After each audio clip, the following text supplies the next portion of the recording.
friends. Welcome to another episode of Page Turners Plus. Today, we're going to be discussing Nalo Hopkinson's the Salt Roads, and Francine will tell you a little bit about the book and Nalo Hopkinson. Thank you, Paula. Nalo Hopkinson is a Jamaican-born Canadian speculative fiction writer whose works blend science fiction, fantasy, and Caribbean folklore to explore themes of race, class, sexuality, and feminism. The Salt Roads, her third novel, is a beautiful, crystalline, brutal, and ambiguous story tracing the lives of three women of the African diaspora and one mystical spirit. When the Afro-Caribbean goddess of sexual desire and love is manifested on an 18th century Caribbean island, she explores her newfound powers in a desperate bid to discover her own nature and identity, and defies limitations to inhabit the minds of living women throughout history. By traveling through time and space, inhabiting a midwife, a mixed-race Parisian dancer, and an enslaved prostitute in ancient Alexandria, the spirit gathers the power and the wisdom of the ages, only to come full circle on the island of Domingue. Thank you, Francine. Now, those of you who are fans of Page Turners Plus will remember that last year we discussed Black Heart Man very soon after it was released. So, panel, do you see any similarities between this novel, The Salt Roads, and Black Heart Man? Yes, I see the similarities in the sense that both of these works are bold in the way they experiment with subject, with points of view, with narrative points of view, sorry, and also with the exploration of history and Caribbean history and diving into the subgenre of alternate history. Black Heart Man was looking at or provided us with a Caribbean imagined with minimal interference from colonial powers, whereas the Salt Roads is diving into those darker areas of history of people or personalities who we might be somewhat familiar with, but whose inner lives we don't really get to explore as much because official records don't go beyond a certain point. And I really love that in the Salt Roads, the perspective is provided to us through Erzuli, who is the burgeoning goddess to which Francine referred earlier. So the texts are similar in that way, but very different in other ways as well. I would say that the two of them are represent her most ambitious experimentations yet. One similarity I saw was this novel is like Black Heart Man, very interested in sexuality and in decolonizing sexuality. Um, I agree with Deborah that it also is interested in decolonizing historiography. Um, but that is something we do in the Caribbean anyway. But of course, this novel is not just about. It's not. It's the setting. There are three distinct, disparate settings. There's a setting in the what used to be called Saint Domingue, called Haiti. Another setting is Paris, and another setting is Alexandria in Egypt, and in very, very different times. Because in Alexandria, we're there around, I think, the year 345. In Haiti, we're there in the 1740s. In Paris, we're there in the 1840s. But in all three settings, she is giving us a decolonized perspective of historical fact. Well, apart from and I mean, you guys have obviously studied Nalo Hopkinson to the nth degree, and I think she's an absolute brilliant writer and one who captures history in a most amazing way. The way she unravels it. Um, but the similarity I saw it with both of you, and that's not a cop out. But I also like the way in which she empowers these black women.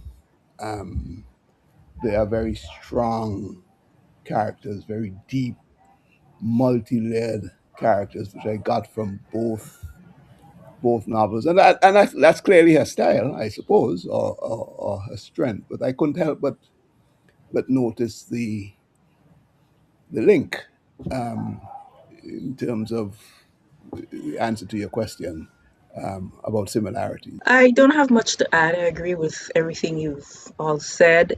I just want to say, generally speaking, I love the way that she turns things on their head and kind of makes us think, huh, okay, it's interesting if we look at it from this perspective. And she seems to do that a lot in all of her novels, and in particularly in these two that we've discussed. Now, what do you think of the fact that in this novel, she has real historical figures?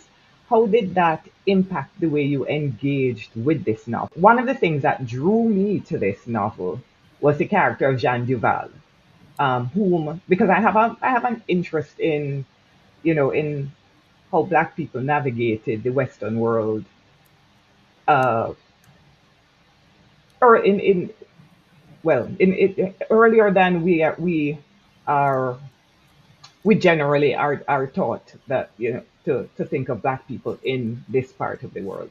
So I'm very interested in, for example, how Black people navigated Europe, um, and I had stumbled on Jean Duval. I think through reading Baudelaire. I think that is how I had stumbled on Jean Duval. So I was drawn to the novel just because I was interested in how this Black woman would have been navigating that space around the time. I'm also the Saint Mary of Egypt is not a character I knew before I read this novel. This novel introduced me to her, and that was she's fascinating. Of course, I went and did all kinds of reading afterwards when I discovered her. What Macandal, I think we all know him because I mean we all know characters. Yeah, for me it was interesting because I knew of Macandal and Baudelaire, and then I was like, but wait, let me. The way it impacted me was I actually spent a lot of time looking things up as I was reading the novel to kind of get a better, more context of the times. I was like, wait, is this an actual this Jean Duval? Is she really someone real?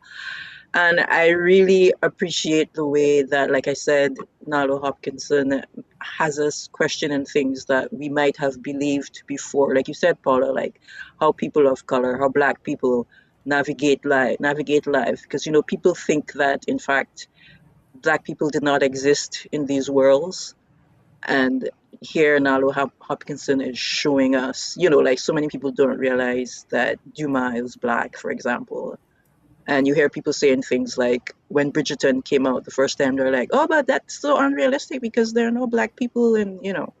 So, yeah, for me, it was really interesting to see how she interpreted these historical figures and how she built the stories around these people that we know actually did exist.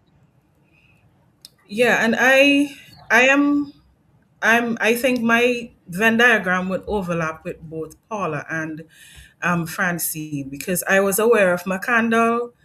I was not aware of Jean Duval. I was aware of Baudelaire, but I was not aware of Jean Duval or Saint Mary of Egypt. And so when I started reading, I had to do some research as well. And I found that Duval there's a way in which she's triply erased. She suffers a triple erasure in regular history, in the poems that he wrote about her. By he, I mean Baudelaire. In his poetry about her, she's this very exotic creature who is from a distant land, who every time she's invoked reminds him of some far off tropical space. and she's so very animalistic and very, the way that people of a certain era and maybe even today tend to hypersexualize Black women, especially. So I was so fascinated with the way she is erased in his poetry. And then in his, I did a little bit more digging. I saw that he was very, where a lot of the scholarship about her came through him. So his letters to his mom, for instance, that depicted her as not very bright, not very interested in intellectual pursuits. And even with his friends, he had friends who would paint pictures, whole scenes. And because he and Jean had a falling out, he went back and told his friend in particular, I think his name was Corbe, to erase her from the image. So she's like, if you were to look it up, she's like this spectral outline hovering over him. So one of the in that particular painting, so one of the things that I really enjoyed about the Salt Roads is that it caused me to do a little bit more investigation into who Jean Duval was. And I love that Hopkinson pairs her. Whenever Hopkinson pairs her with Erzuli, it is immediately linking her to her African ancestry and to her Haitian roots and to a spirituality and culture that exists outside of what Baudelaire was able to see and capture in his poetry, and outside of what Western scholarship especially, is able to was recording about her at the time. Same with Saint Mary of Egypt. She was just depicted as this prostitute who went to Jerusalem to, corrupt men, etc., etc. But it turns out she had a different reason. And again, through Ezuli, Hopkinson is able to give these women dimensions beyond what the official records um, record about them. So I really enjoyed that. I can tell that Deborah has done some scholarly work on this novel, and I believe I know that you taught it as well. But that is it for me. I think, Paulie, the question was about using real historical figures, and for me, it it gave me a student approach. I had to Macandel. I knew not in the depth that you guys know him, but it put me in a student mode. I had to go and um, start to research these historical figures to give context to what I was reading in the novel. So I thought I was very good. It forced me into a discipline that I normally don't have when I'm reading novels that are not that deep. I just want to move from something Deborah said, because Deborah spoke about how Nalo Hopkinson shows us Saint Mary of Egypt in a light in which we're not accustomed to seeing her, or in a light in which the church did not paint her. And so I want to hear from you what you think of, well, she at this point she's Mary. What she comments that Zosimus, from whom we learn of Saint Mary of Egypt, she says Zosimus was as bad as Antonio. Now we know Antonio is this gentleman, this sailor who is given to telling tall tales. And when Mary leaves, Zosimus, that is her comment that she says Zosimus was as bad as Antonio. Um, Anybody has any thoughts about that? I mean, I thought it was hilarious. I thought it was a great way to clap back at how Zosimus characterized her. I was wondering if anyone else had. At the moment, at the time I read it, I did think it was funny and I laughed, but giving it some further thought now, I guess she's not clapping back just at him. In a way, she's kind of clapping back at the church and how they tell the stories about all the saints and stuff. the tall tales, because the story recounted in this book about Mary, Zosimus was talking about, there was a lion guarding the corpse and that sort of thing. So for me, like you said, Paula, the way the church recounts her story is not the story that we just learned. And I guess in that way, that's how Yeah. he's like Antonio, who would be telling these, crazy stories that most people thought we didn't actually, believe in. And now back at the church in more ways than just Mm, this. This was an obvious clapback, right. and the other one was obvious too. In Saint Domingue, when Yes. who is it? Kuba. When Kuba is she gets in the The spirit, spirit. and Yes. yes, when she is deep, and of course Kuba is an interesting character to be the one who is possessed by a spirit in a Christian church. I think it's an interesting choice that Nalo Hopkinson made, because Kuba is the one we view in this novel as the collaborator with the with the the slaveholders, and she is the one, a collaborator or not, she is the one who is possessed by the spirit in the Christian church. And the priest says, no, no, no, stop all this uncivilized behavior. And the parishioners, all the other enslaved people who are in the church are, first of all, they start participating in Kuba's celebration, in her form of worship. And then when the priest starts saying, no, no, no, we don't do this uncivilized thing in this church, they, although they comply with his command to stop or to stop behaving, because he doesn't consider it worshiping, behaving in this uncivilized matter, they're highly amused by him and they see him for what he is. Deborah, you had wanted to say something. Yes, I was going to comment more so on the Saint Mary of Egypt and Zosimus, because there is this text called Elfric, the Lives of Saints, and the account on her, the account of the exchange or the interaction between her and Zosimus is so sort of very sanctified, very serious, you know. So the humorous treatment that he obtains, that Hopkinson gives him in this text, was so is like worlds apart from what is recorded in these original texts, these works that focus on the lives of the saints, especially the fact that she's noting how underneath the finery of the his priestly finery, etc., he's a very lustful man, and his desires are just as base as any other man. And that's one of the things that I loved about the text, is because there's a way which these women give insight to these about these characters that not only clapbacks but completely undermines their authority altogether. Smiling as you, Paula, you were explaining, well, the priest's reaction to the way the congregation, if you want, was worshiping. And why I was smiling is because this is 17th century, I think,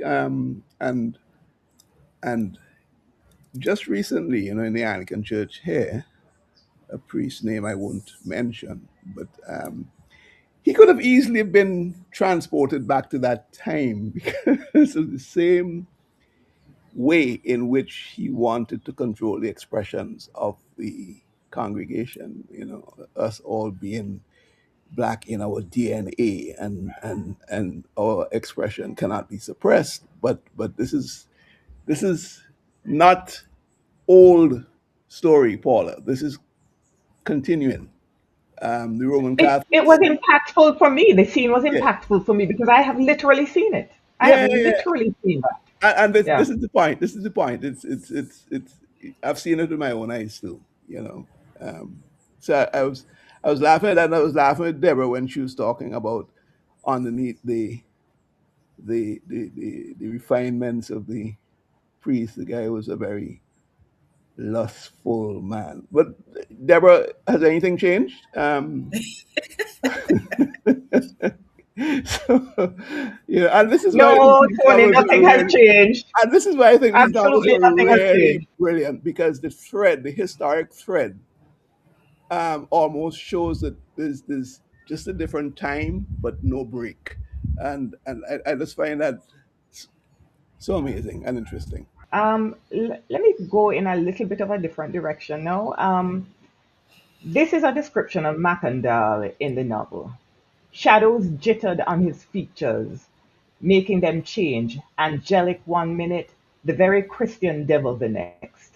What do you make of that statement? I think Macandal, if I may jump in, very interesting character. I think number one, he was very well like a pragmatist, but I think it was clear that Macandal pursued revolution, pursued radical change in a way that Seymour was more the Martin Luther King type, um, fearful of the ultimate destruction that Macandal may have caused by his way of getting freedom and overcoming the masses. So I think the guy was very crafty, and therefore um, shifted in the way he presented himself.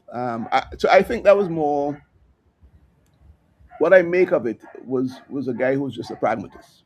Um, and I don't know if that's a complete answer, but It's interesting that that is the way you view it, though, hmm, because I think um, Mayer struck me as more pragmatic.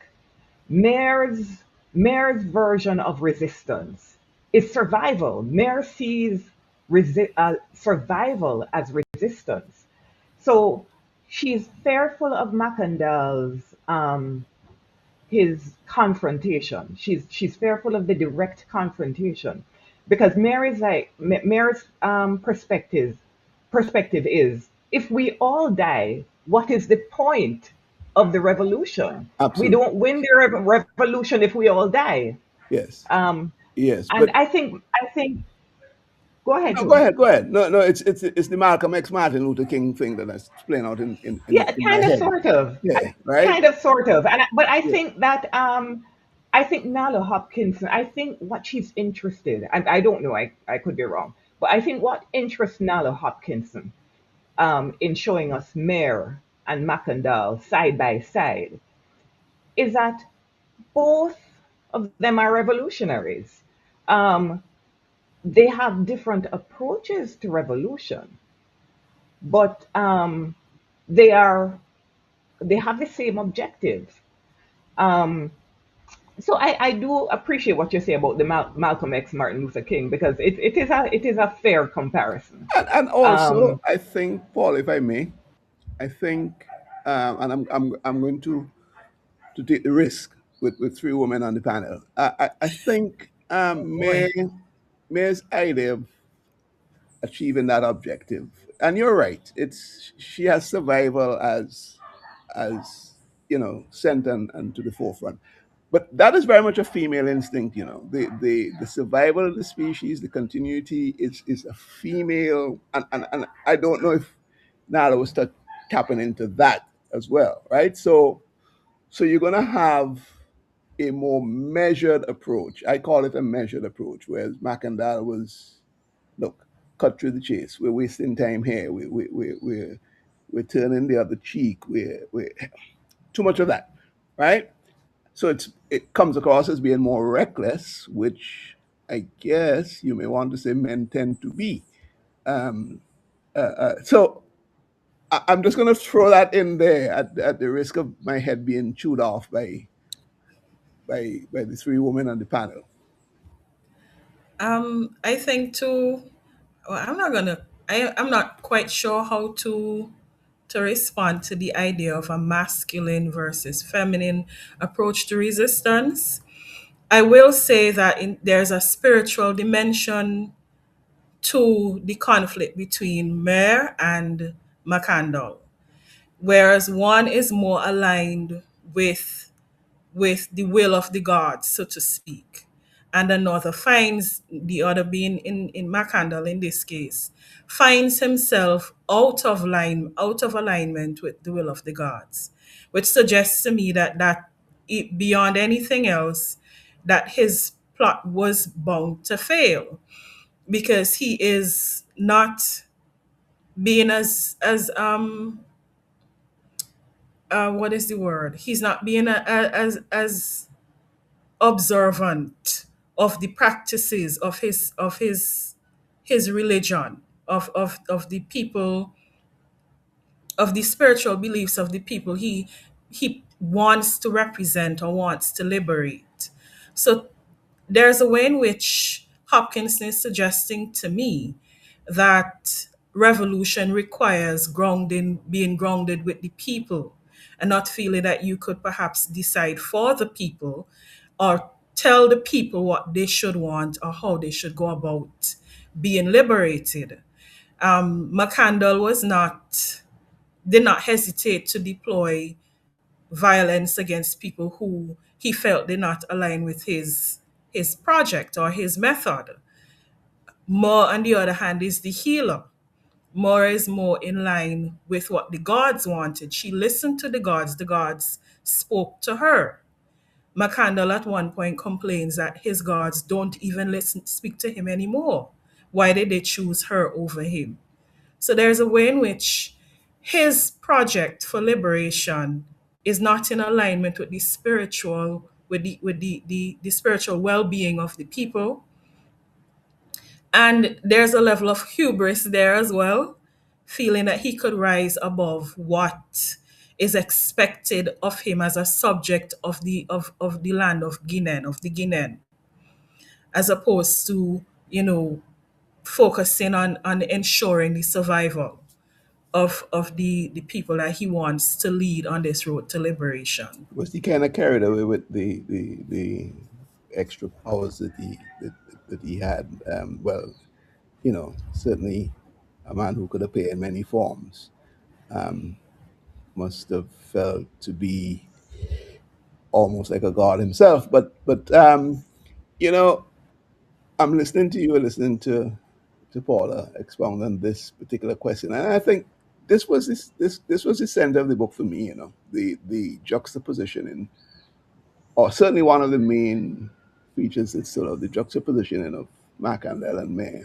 I think it, and I like to read these historical pieces and apply them to the moment in which I live, and that is what I found so fascinating. That whole debate on the approach to change and revolution, if you want, because we as Black people are in a permanent state of seeking revolution, and those that kind of text is fascinating to me. Deborah, I'm in largely in agreement with you, but I don't know that I agree um, with your analysis that Makanda was not in sync or in alignment with the gods. He was in alignment with the god who was most important to him. Ogu was his spiritual leader, whereas La Sirène was was Mary's spiritual leader. And what the text tells us is that Ogu and La Sirène are husband and wife. And I think this is a recurring theme in the novel, that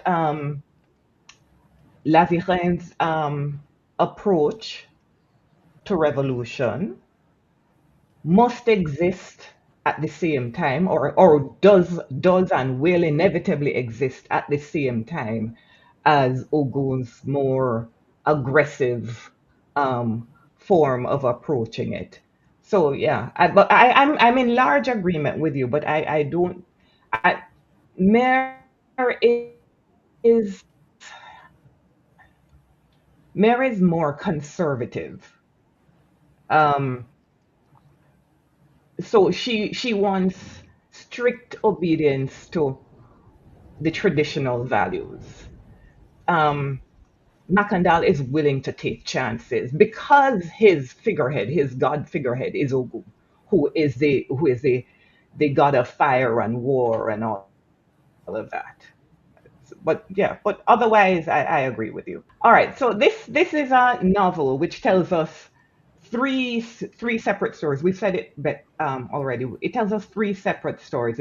There's a story in Saint Domingue, there is Jean in France, and there is Saint Mary of Egypt.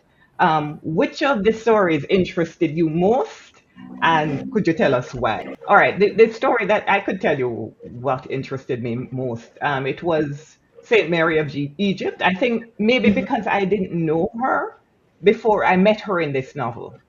So maybe that is why I found her most fascinating. Nalo Hopkinson generally seems to have an interest in decolonizing sex and sexuality. What I found interesting about this novel is that she also wanted to decolonize sex workers. Um, she because in some ways Jeanne is a sex worker. It's she's a privileged sex worker in that she has one um, boss at a time because she's a courtesan, I and also it's think she has more Nala. agency over what she, you know, what she Well, she's does. not an enslaved woman. She's Exactly. not an enslaved woman. Exactly. So, That's yes. the point. And she has a job.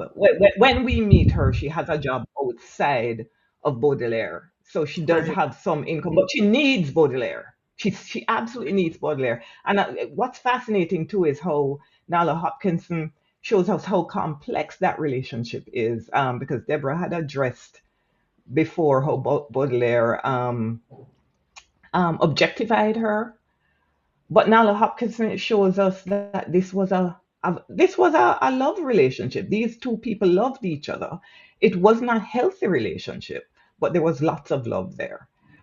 Um, but I was saying that I was fascinated with Saint Mary, with Mary as we know her, because this is a woman who made no apologies for her profession. Mhm. Um, in fact, when the priest suggested to her that there was something dishonorable about her profession, she had no idea what that meant. Um, and it also reminded me of a point where Ezili is she's developing in the spiritual world, and she is an infant and she doesn't understand the concept of shame. um, and that was the reaction that Mary had to the priest suggesting that the fact that she was a sex worker was somehow dishonorable. Um, so for that reason, for the fact that I didn't know Saint Mary of Egypt before this novel, and for the fact that Nalo Hopkinson is so aggressive about decolonizing sex work and sex workers. That was my favorite part of this novel. I don't know if anyone else had any thoughts of or which parts of the novel you found most interesting. Just to piggyback off of what you said, Paula, the thing too that I loved about the novel is the fact that yes, these women are sex workers, but the options available to them were so limited, especially when you're of a certain class. So there's a way in which official records would demonize them or label them, hype up their lustful qualities, etc. But the reality is that a lot of these women do not have options. Some of them, I think, in the case of Mary Meritet, she was sold into slavery. So her origins and the fact that John in as a woman of color in 19th century France. They don't have much in terms of, they don't have many options. So that's the first part. And of the entire text, I think I really enjoy the bits with Jean Duval the most, because her story was just so completely fascinating to me. This woman who is celebrated in Les Fleurs du Mal as some sort of muse for Baudelaire is clearly somebody with whole a complete story and history independent of this man, had whole dimensions to her, had whole lives and heritage connected to her that we would not get if we were to rely on his rendering of her in his art at all. We will not get those. We will not get that dimension or those aspects of her life. And yes, I'm aware that it's a fictional. It's a piece of fiction, but it just so, and it is the way that she adds Erzuli, using Erzuli to give so much more to Jean than Jean was given while she was alive. And I really appreciated that. Every aspect of the text is great, but I love that part especially. One more thing I would add is about the structure of the text, because it's following the burgeoning consciousness of Erzuli. There's a way in which it progresses in a non-linear fashion. And there in the chapter breaks, you could call them, are marked by some by words, so like break, fall, drop, etc.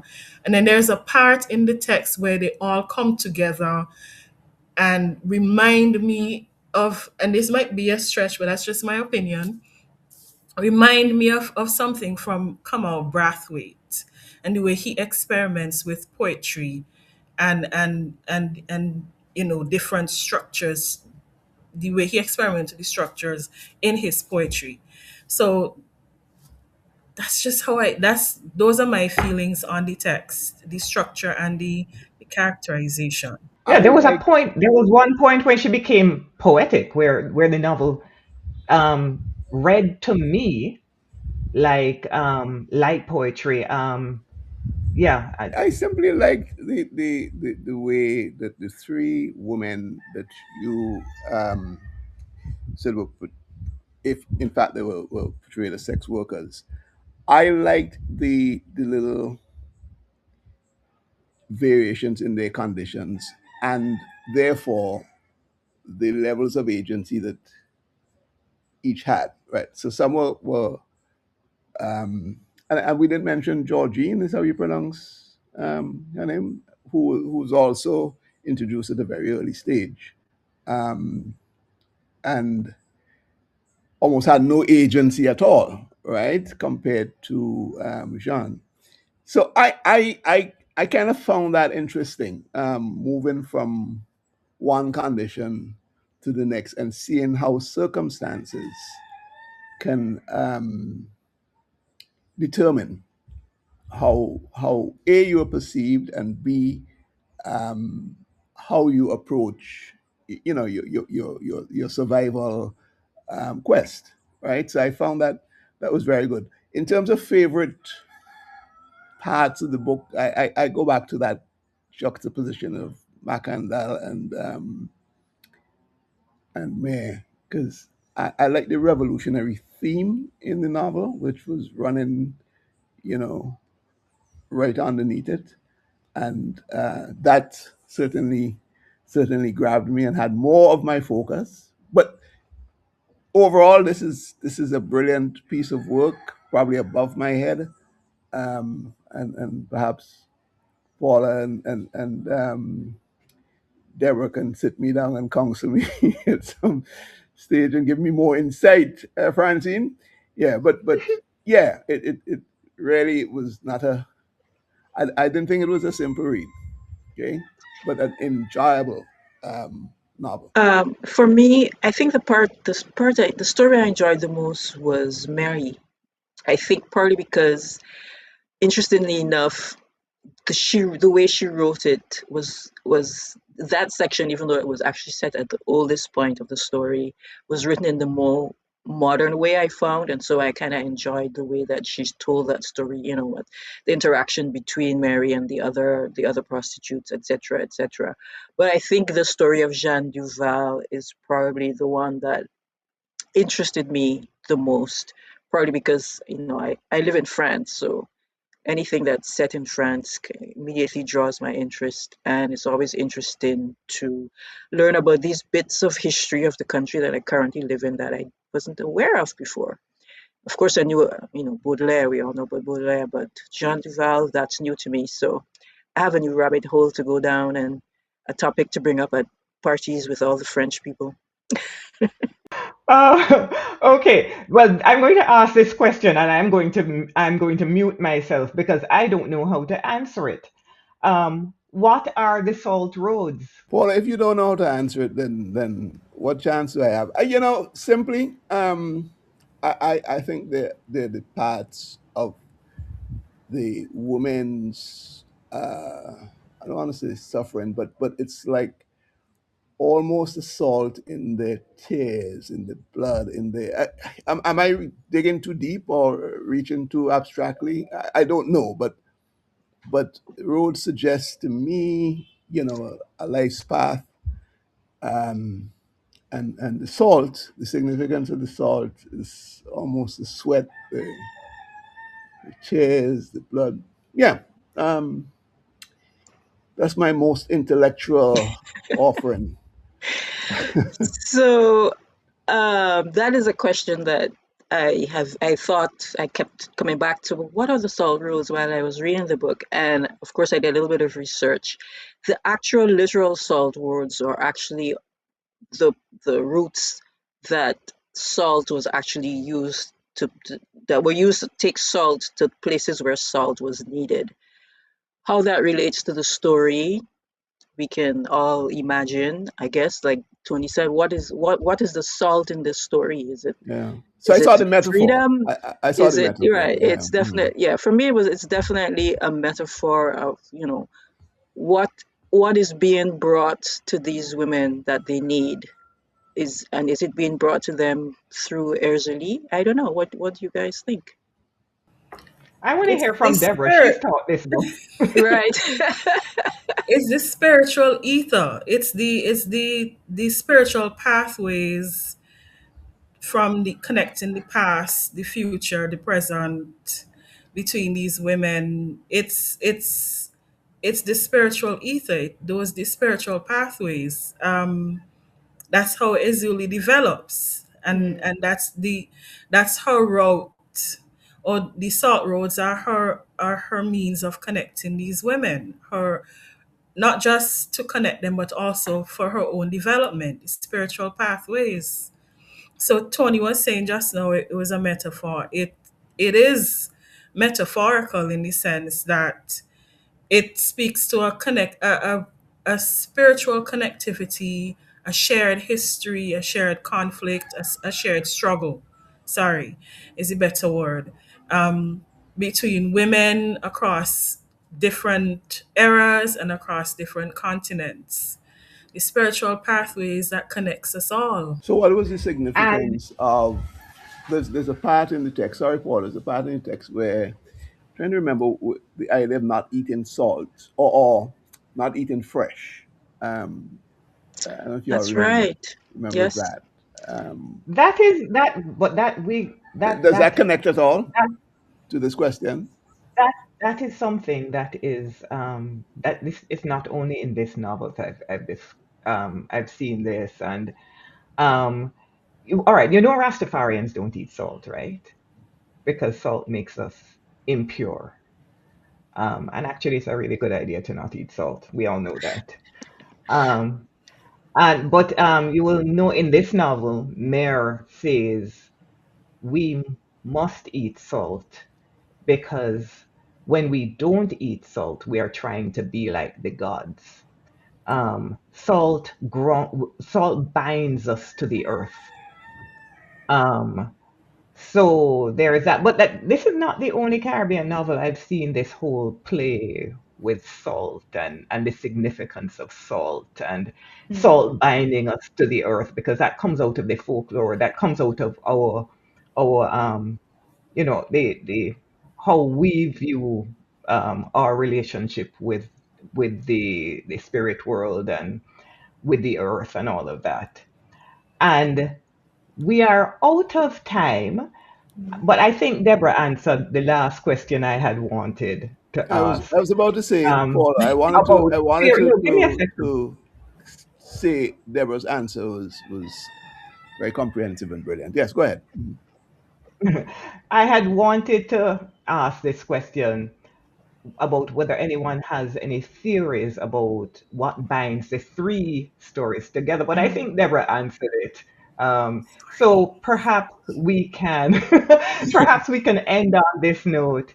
Thank you very much, everyone, for spending the time with us. This is a really enjoyable novel.